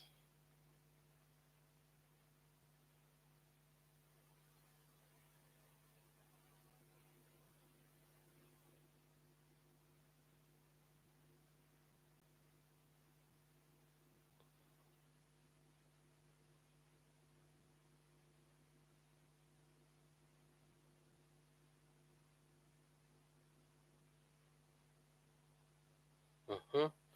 Yeah, insights from your experience and use it to prove that the skills you have developed will enable you to manage the situation and the patient well. Absolutely, absolutely, absolutely. So those are the kind of things you showed empathy, compassion, and understanding of the patient need. Likewise as well, yes.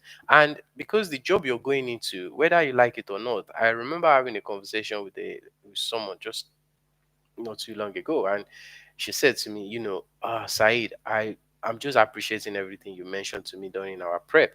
All the things you were telling me are now starting to come to bear in my role now. You'll be able to protect patient information. Yeah, I think that was on confidential. It was starting to come to bear, and these are the kind of things they will be looking for in you, because there's no question about this, right? You will need to be able to demonstrate effective understanding of this situation, and you will need to be able to bring those qualities into that role, because the role you're going into, whether as long as you're working in the hospital, unless I will even be surprised if at any point in time in your career, as long as you work inside the hospital, you will not have encounter with the patient. And unless you have the necessary qualities of empathy, compassion, you will not be able to address their concern appropriately. If you have a patient that is struggling to get to the lift and they are on wheelchair outside, will you just abandon them there? You probably want to find a way to support them, speak to them. And this is about empathy. Empathy just doesn't end with your colleague you work with. And people that are coming into the hospital, I don't think anyone comes into the hospital for the attraction of it. They are there because of challenges they are facing already. And your job as part of a member of that organization or the trust is to always make sure that every time you see someone that is coming through the services, you yourself, you are an ambassador for the organization, and the values of the trust is never far away from your actions, traits, behaviors, and characters along the line. And those patients you see um are part of the community which the trust serve. So being able to communicate it and pass those information on in your interview is always going to be very, very crucial. And these are part of the workshop session that will be coming up regularly now, to sort of get you guys into understanding how NHS answers are to be designed or delivered, and how do you actually even wrap your head around the pressure of sitting down to understand what it actually means to work in the NHS, and how do you actually get yourself to reap the reward of all the money you've invested, you know, coming to the UK as a student, and then getting yourself to a point where you need to make the most of your investments being a student. So that with the NHS interview. I know in the past I've always discussed things regarding money and everything. We will come to that at later dates. There are previous webinars we have discussed that. Please visit the page. This is a workshop session today. So we're looking at various interview. We are addressing that today. I'll be answering questions now. Um, so I'll take next few minutes to answer questions now. So we've looked at interviews today. Probably the next workshop will be how to. We've looked at how to design track. So I'll just go quickly into a track format, and I will now turn around to answering questions. So let's say, for instance, I will be going forward to put my application forward for that position. Actually, I just want to run that application. So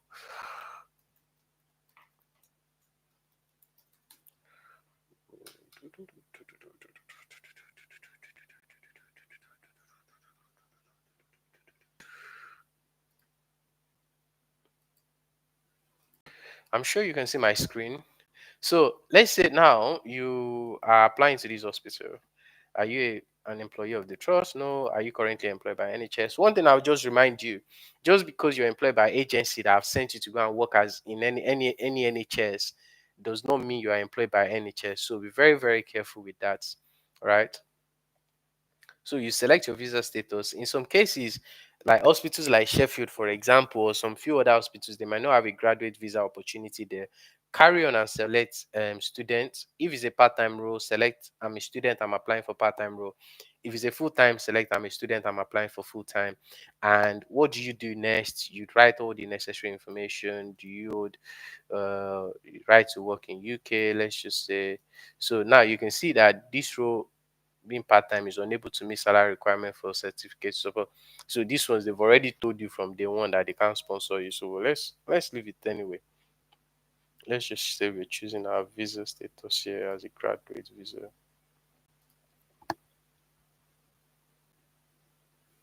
So now this is always going to be about your personal information. Please do not make any mistake of putting your university email thinking that that will have any contributory factor in the way your application is being perceived. Please make sure any email, phone number you put down towards your applications are emails and phone numbers that you yourself know is accessible in all at all times. And because if at any point you lost access to that email and the trust can't get hold of you, they will not be the one responsible for chasing you up and down. You will be the one to fend for yourself in that area, and they have the right to withdraw their job as well. Now, when it comes to your references, one thing I will always encourage you, I know a lot of you just go to school, focus on yourself, and just leave everything there. One thing I will always advise you is please, please, please, when you are in an academic institution, you are also networking. Maintain a good relationship with your lecturer. Always make sure you have at least an access to one or two lecturers that can provide you an academic reference. You never know. I'll come to that question, Victoria. Um, you never know a situation whereby they might even want to confirm that you were in school. So always make sure that you have a good relationship with at least, even if it's your project supervisor. Please don't be one of those people that is so adding to the point that you just don't engage, you don't interact or communicate with anyone. Make sure you have access to one or two of your lecturers that can give you a character or an academic reference to help you through your application. And then, if you've said you've worked in Zenith Bank in Nigeria, you need one reference at least that can cover 3 years. I know I've had discussions many times with people where they will say, in Nigeria, you could be in one department and you're doing different roles. So they will see their job as operations manager. They are the one acting as business manager. See, if there's a promotional phase along your job, make sure you divide it. If you did the job of customer service 2017 to 2018, so yes, 2019 January to 2021, you were business support officer. 2021 to 2023, you were operations manager.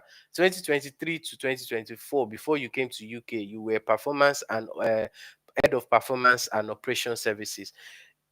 Break it up and write all the things you did in that role. Don't just ramp all job under one description and say performance and operations manager from 2016 to 2024.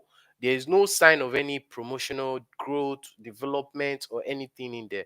Everything is just ransacked in one place. You just dump it in there, expecting the manager to be dissecting it, looking for where your qualities are. That's not their responsibility. Make sure at least if you have Mr. Aderibigbe, Oladapo, or something of that kind that is a senior manager you've reported to over the course of the duration you've done the role, yes, just get his name, put him down. If you have one or two people there that are happy to reference you, so that's fine.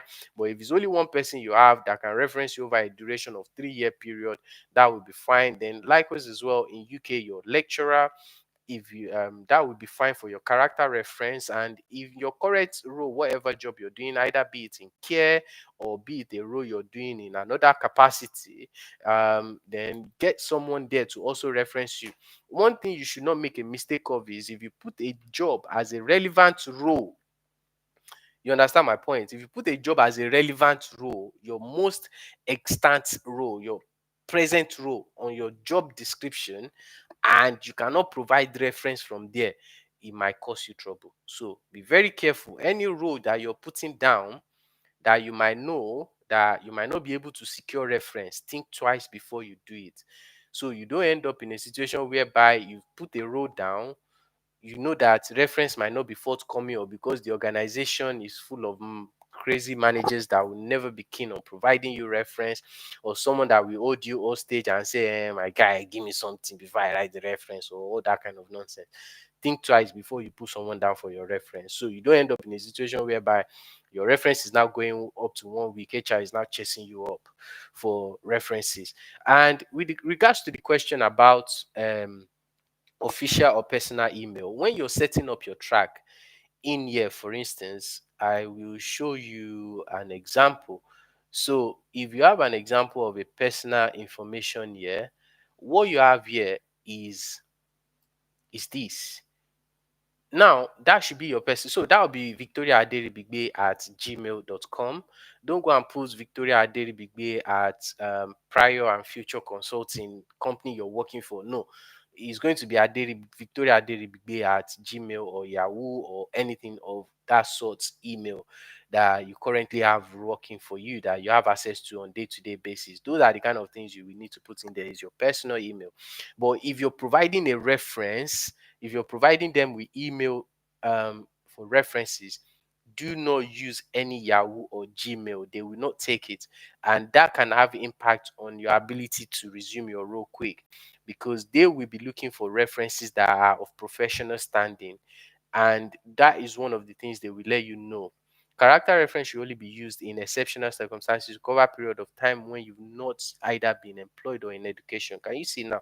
They themselves, they even spell it out that character reference will only help you through in a situation where you've not. So please include their work email address where possible to avoid unnecessary delay. So they are not asking you.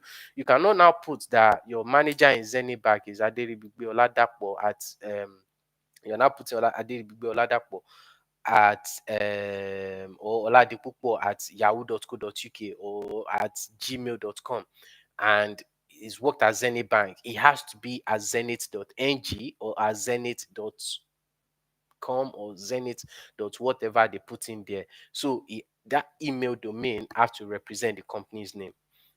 I hope that is very clear in that area. The most fundamental part of it now, where you will start to see where your job is actually going to be determined, is actually somewhere around this area.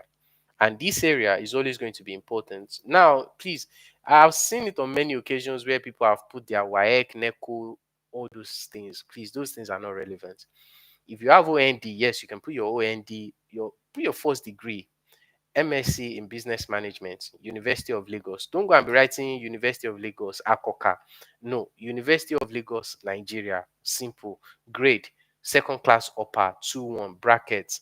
So your grade is simple. So these are the templates you can look at.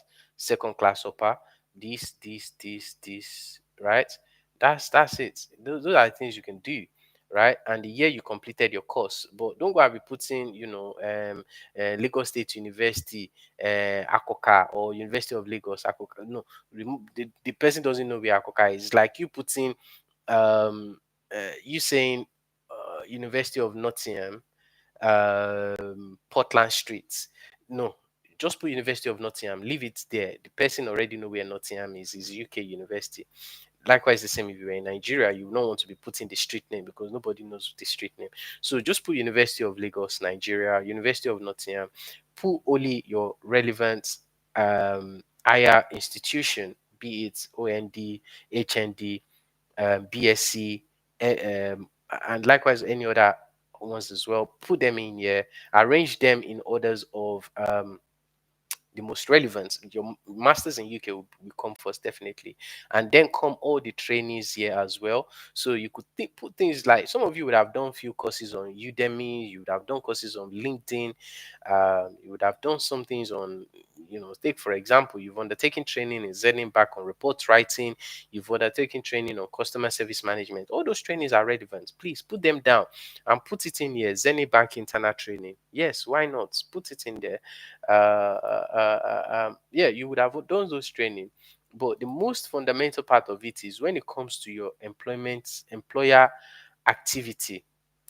Now, you put your most relevant one, their address, type of business, if it's healthcare, if it's whatever the business may be, who you're reporting to, you can say your operations manager. But the person you're reporting to in here must correlate to the person you're putting down for your reference. Unless it's a circumstances whereby you're reporting to operation manager and you're using HR for reference. If you're putting operations manager and the person you're putting down for your reference is a business officer, it might sort of give a wrong impression that you have a problem with your operations manager. So make sure the person you're putting down correlates, right? Your job title, the start dates. There's a different template for the likes of Imperial, guys, and St. Thomas's, where they do ask you to put the day, month, and year. And now, the reason why you're leaving the role, you probably just took them through the reason why you want to explore a new job in the NHS. Perhaps, you're talking about things around, you know, having completed my academic degree and reflecting on my background and exposure within the healthcare setting, I am now looking to put my skills into use in a more challenging, demanding, and position where I believe my inherent skills around communication, negotiation, tact, and diplomacy can effectively be utilized to bring about adequate patient care. Now, you need to find a way to summarize this within 50 words, and then takes me into the area around your so-called brief description, which I mentioned briefly, that some people takes this brief description seriously to the point that they actually make it as brief as possible. You start putting one liner in there. I take service users for working, for shopping. Please write a whole comprehensive statement. It won't cost you anything. So if you're there now and you're writing the fact that you are healthcare assistant, what will it cost you? Or let's say an administrative officer, I am responsible for overseeing variety of administrative tasks that ensure the smooth operation of our offices. This includes scheduling meetings with teams members. Likewise, as well, I manage calendars, diaries of senior management team, utilizing various applications such as Microsoft Teams, Outlook for calendar management. And you start to break it down one by one. You don't have to exhaust the entire 500. If you can do that within 250, 300 words, break it down, write comprehensively about it, and do the same across the board for all the other ones. And then what you just need to do in here is mirror that same achievement that you've done. Mirror it on your supporting statement, elaborate more on it, which I read to you in the first time. Elaborate more on it, and by being able to break it down and align it to the job, you will not even need to be writing supporting statement all the time, because if you can do that, that supporting statement will be able to carry you for roles that are relevant to that opportunities. So if you're able to do all these things that I've talked about within the last 2 hours, there's no reason why anyone is in the group should not be able to see a successful outcome, particularly in their sponsorship pursuits, within the duration of time that people have been able to get jobs within 2 weeks, 3 weeks. The level of commitment you give will determine the outcome. So if you're able to do that and you can do it successfully, most definitely you will be able to see the results. And not only are you seeing the results, but you're also seeing the outcome in terms of the opportunity to move on with the progression that you want, being able to put plan in place for your band 6, for your band 7, and also all the necessary banding you want to go into to achieve your success. So on that note, some other questions they will ask you, armed forces, they will ask you about your sexuality, orientation, age. All those things are very personal things. And yeah, so but these areas is always going to be very, very crucial, particularly these three: one, two, three. Will always, no, one, two, three, four. Those four key elements will always be crucial in the way you actually decide that, okay, what do I do now in terms of, I've perfected this. I think I've mastered the art of putting this together. And I think one of the most fortunate thing I've been able to say is, some of the people I've had privilege working with, the success story is there. The testimonies that have come into the group in the week alone has been fantastic. People that have gotten job either in civil service, people that have gotten job in NHS. I think some few weeks ago we have Babatunde that shared his testimony where he's just gotten his role. Delighted. I was very, very happy for him as well. The dedication he put into that interview process, and I think one thing that will also shape you as well is the fact that some of those interviews when you come back and they tell you unsuccessful, it's not going to be easy. But the fact that you can take the experience from that unsuccessful interview to any next interview you go to make the most out of it is always going to be one unique attribute that only you yourself can build upon. And with that having with that being said, I think I will open the chat is open. Please put your question in now. So I'll take your question one by one and I will look to address it with great deal of attention as well, break it down as much as possible. There will be series of workshop like this coming up soon. If you're not in the group already, you might want to reach out to me. Perhaps I'll share my number again.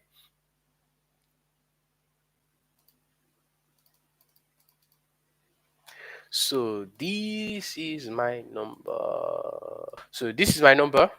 You can reach out to me.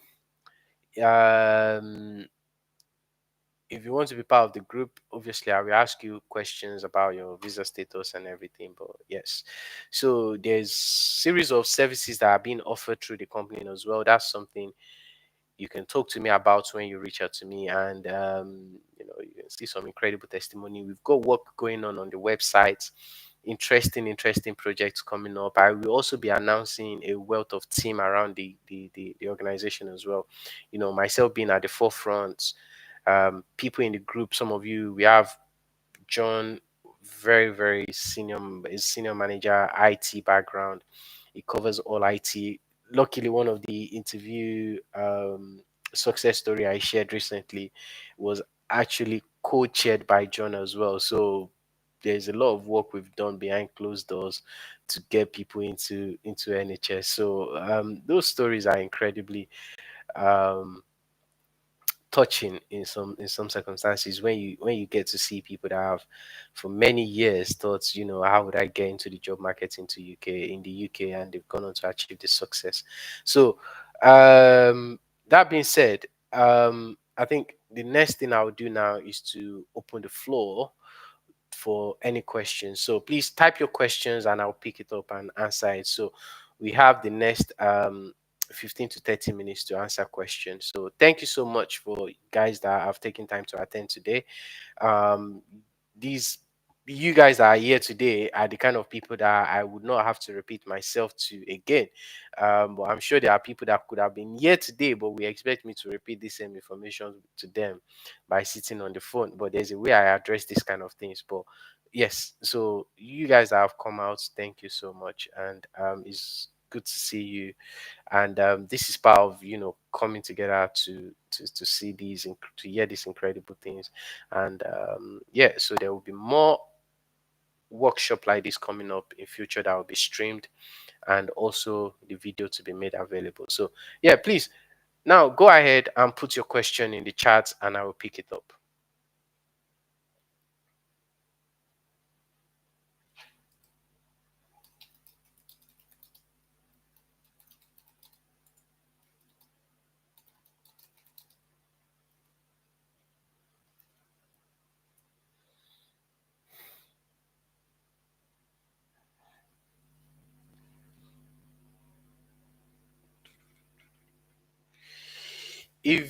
if you plan to ask a question, please just send a reaction in. Just send a reaction in so I can know at least, um, just send any reaction in so I can know how many of you intend to ask a question. You can just send any. On the side, you will see like some symbols of love, emoji, balloon, 100. Just click on anything to send a reaction in. So I'm more than happy to. Yeah, see me, please. Let me see. See me. What question are you asking me?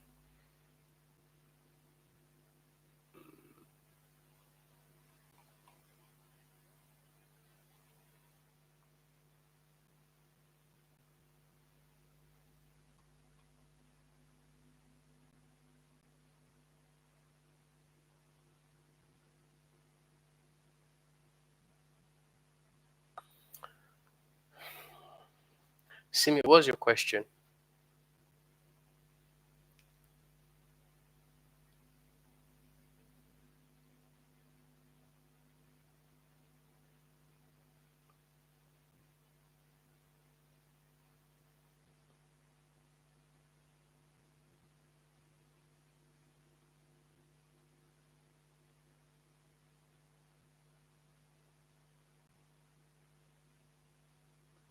Yeah, if you need John, that's something I can facilitate. That's not a problem. Just give me a buzz. I can get John to sit down and work with you, and yeah, so that's fine.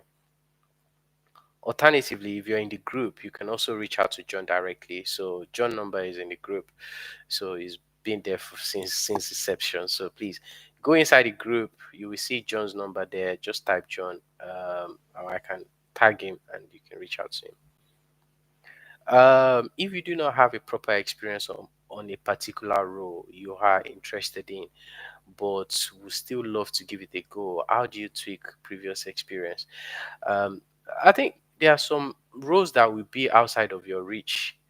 Um, um, if I take, for instance, now you that you've never worked in project field, there's no way you can tweak your supporting statements. No matter the amount of time you tweak it, it will never be able to meet the criteria for a project management. So you have to be very, very realistic. There are certain roles that will be outside of your reach. Now, if you think you don't meet the criteria, but you meet some of the criteria, then that means you've met enough. So it's not, you don't have to meet all the criteria. All you need to meet is some of the criteria. They are not expecting you to meet all the criteria, because if that's the case, nobody will be employed. Nobody will be employed. So the truth of the matter is you need to find a way to make sure that whatever role you're choosing is actually a true reflection of your capabilities and experience. You just don't apply for job blindly. You don't just go out there and start applying to jobs that fall outside of the scope of your job. You don't have a Prince 2, you've never managed any project, all your time has always been on business and operations.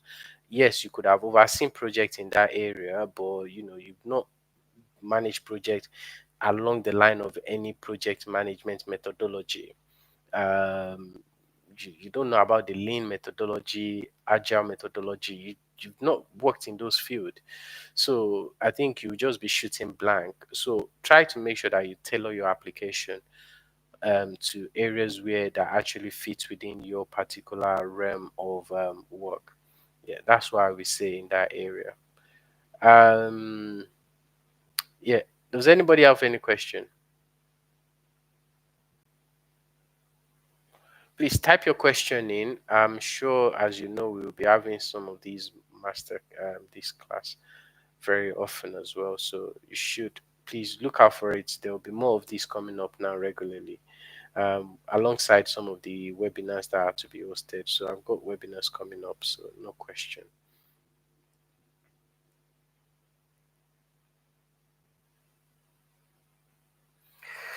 Yeah. Um, I think we have about another 15 minutes before we round up. Um, So, does anybody else have any question before we round up? If you have any question, now is the time, or alternatively, you can just come inside my inbox and ask, and that might help.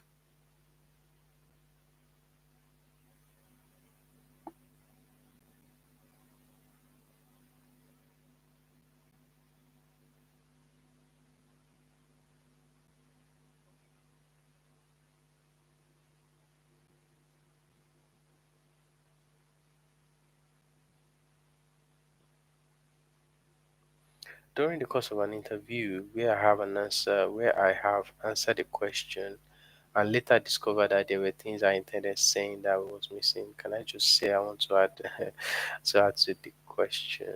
I want to add to the question number. So, um, yeah, I think it, that would be a tricky one, Victoria. um the fact that you've already answered, and asking them to go back again, you might have exhausted your time. Remember, best case scenario, you have 30 minutes.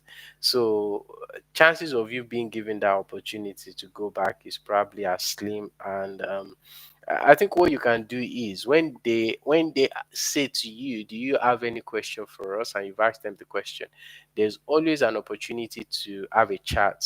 And in that process of you having conversation with them, what you could say is, "I actually remember, in addition to the question number 5 regarding maybe my understanding of confidentiality, these are some of the things I've also done to that done in that area as well, which I forgot to mention." And you can just have it as a chat, which they would then probably take into account, but they will not take it into account as such, as that was your first answer provided. It was something that came to you at later stage. All right. Mary, you said, "Is this going to be saved so we can rewatch?" Absolutely. How can I convince at an interview that I'm capable even when I've not been in familiar role, similar role? I think those are the things I've been talking about since the presentation commenced. This is about you being able to answer the question. I think one of the things you need to also remember is they are not expecting you to be in similar role in the past. They're looking for qualities you can bring into the role. Because okay, so I'll give you one instance, which I remember. I think it was Bonali that mentioned this when we were doing some work together regarding supports provided to someone. The person was worried, being Nigeria, they were like, "Oh, my English or accent," and I remember she said to them, "That's NHS don't work that way, because if that's the case, we being Nigerians, we're quite more fluently, eloquently spoken.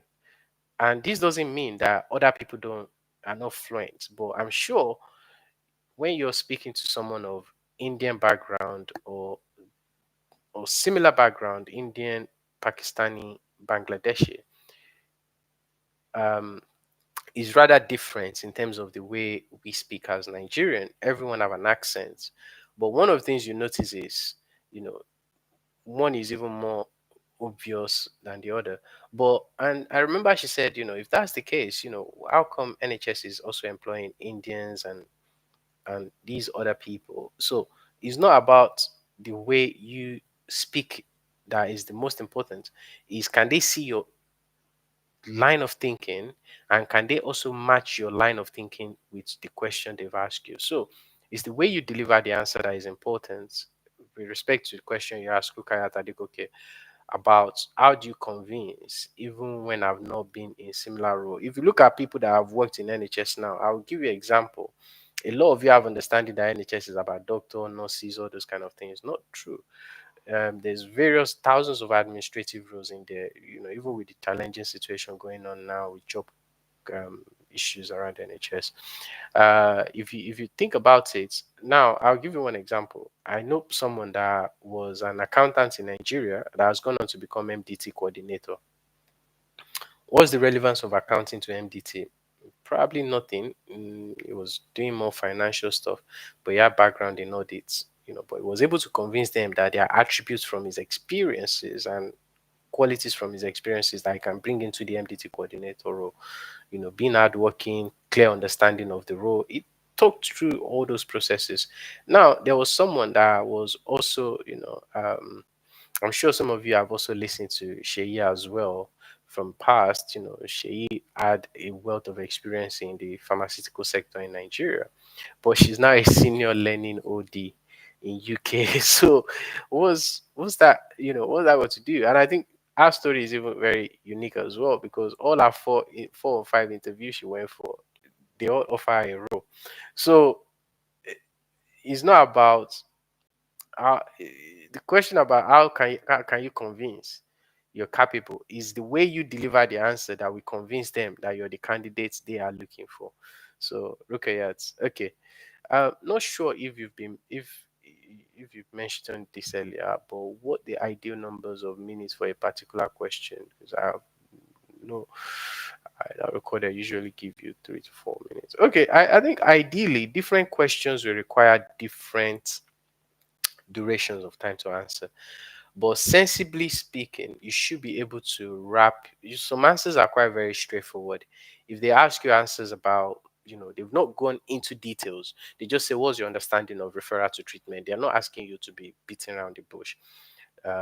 Start telling them all sort of roundabout answers about, no understanding of referral to treatment, patient being referred from the primary health care center to the secondary health care center. If they have a follow-up question to ask you about, okay, can you tell us your understanding of various patient pathway? Then you start talking them through your 2 weeks, 18 weeks, 28 days, so on and so forth, right? 18, all those things, yeah. But now, if they're asking you a question on confidentiality, you need to be detailed. If they're asking you a question on when you've managed challenging situation, you need to be detailed. Give an example of when you've done it, when you've been in that situation. What did you do? How did you manage the situation? Now, if you're also being asked question about their trust values, they expect you to list their trust values and be able to provide them with adequate examples of when you've put their trust values into use. So yeah, so that is that on that area. But try to make sure that always remember you have 30 minutes. Make sure that you can make most of your 30 minutes to answer the question and answer it reasonably well. And reasonably well being that you find a very good balance at every stage of your interview. That's one of the things that is very important here. Are there particular attribute expected from candidate interviewing for managerial roles? Of course, even if it's not a managerial role, every role we always have an attribute expectation. So they're not just going to appoint you for the sake of appointing you. They will not appoint you only for you to not be able to do the work. So, yeah. So I understand where you're coming from with that question, but with that question, you will always be expected to have all the necessary qualities of a manager, be it leadership qualities, be it managing change process, be it implementing policies, be it writing reports, be it presenting at senior managerial level. So they will always expect all those things from you anyway. Um, can I go in with pen and paper to write down question? No, no, no, no. I've know someone that have tried it. I know definitely they will not allow you to do that. You're not allowed to do that. So that might even count against you. So don't even think about it. Can you give example of confidential and diversity question? I mean, with your diversity question, is always going to be. I think I've talked about. I don't know when you joined the session, but I talked about confidentiality. If you go back and rewatch this when I post it up, you will see it in there. When it comes to the question around confidentiality or EDI, equality, diversity, and inclusion, they will always ask you about things around, why do you think EDI is important within the healthcare setting? Looking at this role, what do you think EDI means to you? And how would you go about ensuring achievement of EDI in your role? If you're a senior manager, that could be a different question entirely in terms of, what is your current thinking on the principle around equality, diversity, and inclusion, and why do you think it is important, and what are the things you've done to put EDI effectively in place at your workplace? Now, the way you answer it might vary from band to band. If you don't have any staff management responsibility, it will center around your working relationship with diverse individual, and likewise as well supporting patient of diverse background. If you're someone that have a managerial expectation in your role, you will be expected to be able to wrap it around those management qualities. Most importantly, providing mentorship, recognizing that different people have different ability to assimilate information, and even in some circumstances, you changing your shift pattern so you can capture. If you have people that work early shift, late shift, you might need to change your shift pattern in order to be able to capture some of them as well. So that's part of EDI, making sure that everyone feels carried along, nobody feels left out, and everyone feels that they have a voice when you're making a change in their department. You're very proactive, you carry team along, you have regular one-to-one meeting with them. So yes, there will always be various requirements depending on the banding the job you're sitting for. But yes, but EDI is not something you can escape from majority of the trust nowadays anyway. Okay, wonderful. Fab. I'm more than happy to take one or two more questions before I round up.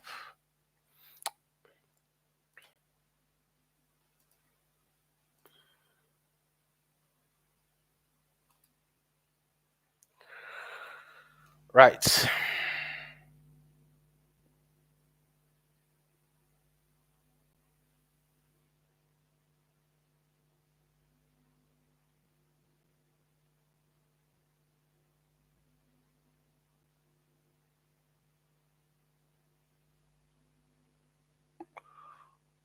I'm happy to take one more question before we round up.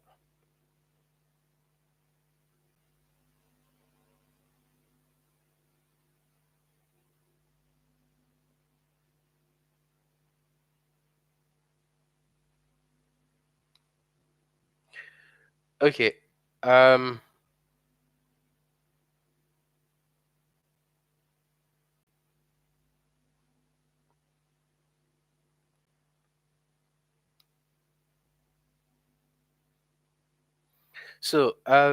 I will encourage you guys, if you guys can give thumbs up to this video, like, you can also comment as well when I post it up, and also share with your friends, family member, people you know that will be coming to UK anytime soon. I think the next set of webinar I'll be hosting is, what are the things you need to do before coming to UK as an international student. Please like, and also if you've not subscribed yet, please do subscribe to the page. There will be a series of materials that will be published now through this platform. Also, I will, when the website is almost ready, I will also be announcing the team that will be leading the company. I will be involved. Certainly, I'm sure some of you know John already. John is very much involved. There's few names that are also coming up as well. So you will be seeing people that will be managing various elements of the company, right from people that will be helping you now with interview, people that will be providing you with mentorship. So that will take a bit of pressure off me, as well, and also sort of diversify the knowledge, be, the opportunities to make sure we can benefit from the knowledge pool we have with the group. So, do you think it is necessary to add experience as care assistant to your employment history, even if you have other experience? Absolutely, absolutely. Your care assistant role should never be discarded. It is something that you do. There's a way you can even design that job and write about it in any capacity that will be able to fit in well with any job you're applying for. So, your care assistant role in any circumstances should be something that, if you're applying for the job of a medical secretary, for instance, yes, absolutely. If you're applying for the role of a service coordinator, absolutely. If you're applying for the role of any job in any circumstances, there are way whereby you can market yourself as a care assistant that is going to be um, is actually going to add values and benefits to your application. So yes, so there's nothing stopping you from adding that into your job, into your employment history when you are putting it through. Yeah. Okay, guys.